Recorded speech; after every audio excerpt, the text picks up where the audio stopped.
մենք պատրաստ ենք այնտեղ կանգնելու։ Պարոն նախագահ, Վարդան Ղուկասյանի շուրջ իրադարձությունների մասին ձեր դիրքորոշումն է ուզում իմանալ։ Նայեք, ի սկզբանե ակնհայտ էր, որ Վարդան Ղուկասյանը խոցելի թեկնածու է, նրա վերաբերյալ անընդհատ գործեր են լինում, նախկինում են եղել եւ չնայած այդ հանգամանքին ընդդիմությունը որոշեց այդ թվում ձեր քաղաքական ուժի քվեով նրան դարձնել Գյումրու քաղաքապետ։ Ինչ եք կարծում, եթե ընդդիմությունը ավելի շրջահայաց գտնվեր եւ ավելի անխոցելի մեկին ընտրեր, կունենայինք Գյումրիում այս իրավիճակը, որ ունենք այսօր։ Եվ կար այլ ելք։ Նախ ես կուզենայի, որ դուք շատ ճշգրիտ արտահայտվեք, երբ որ խոսում եք մեր քաղաքական ուժի մասին։ Մենք այո, այնտեղ ունեցել ենք, այսպես ասեմ, մարդում համակրել ենք եւ սատարել ենք, բայց դա չի նշան, բայց չի կարելի նույնականացնել մեր քաղաքական ուժի հետ։ Սա մեկ։ Մարտուն Գրիգորյանը Ես չեք թողնում ես հարցը պատասխանեմ, էլի։ Գիտեք, մենք բոլորս էլ մեղավոր մարդիկ ենք։ Անկախ որևէ հանգամանքից այդ գործում քաղաքական բաղադրիչը շատ մեծ է։ Եվ ընդհանրապես պարզ է չէ բոլորիս համար, որ այս իշխանությունները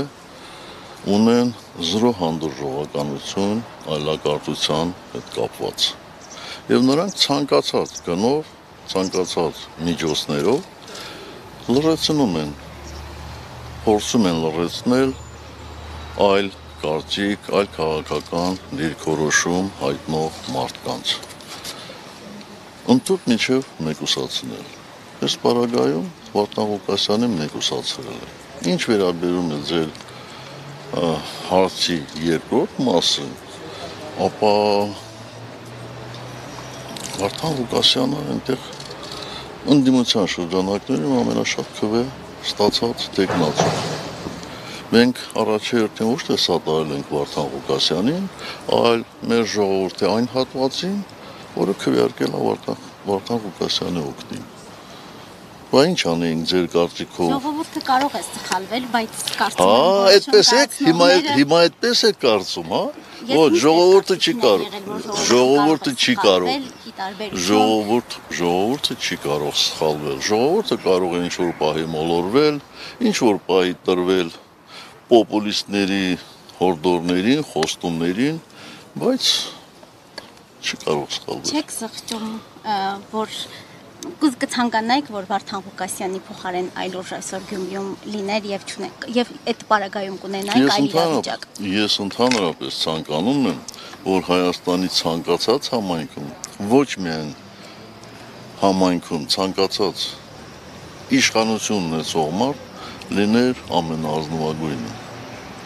Միշտ կցանկանայի ամենահայրենասերը, ամենազնվագույնը, ամենալավը, ամենասիրելին, բայց ցավոք սրտի ընտրությունները միշտ չէ, որ բերում են այդպիսի հետևանքների։ Պարոն նախագահ եւ Արցախի վերաբերյալ Ալիևը հայտարարում է, որ հայկական բեռների վրայից, տարանցիկ բեռների վրայից հանում է սահմանափակումները եւ հայտարարում, որ սա խաղաղության երաշխիքներից մեկն է։ Երբ մենք ունենք օկուպացված Արցախ, տարհանված արցախահայեր եւ գերիներ ու պատանդներ, այդ խաղաղությունը ինչպես է հաստատվելու։ Ես դժվարանում եմ ասել, թե ինչպես է հաստատվելու։ Ինչ վտանգներով է հղի այդ ամենը։ Գիտեք, եթե խաղաղությունը մշտական լինի, ես խաղաղության մեջ ընդամենը լավն եմ տեսնում։ Իսկ վտանգներ, խաղաղությունը լինի, թե գժտություն լինի, վտանգները բոլոր տեղերն էլ միշտ գոյություն ունեն եւ կախված նրանից, թե որոշում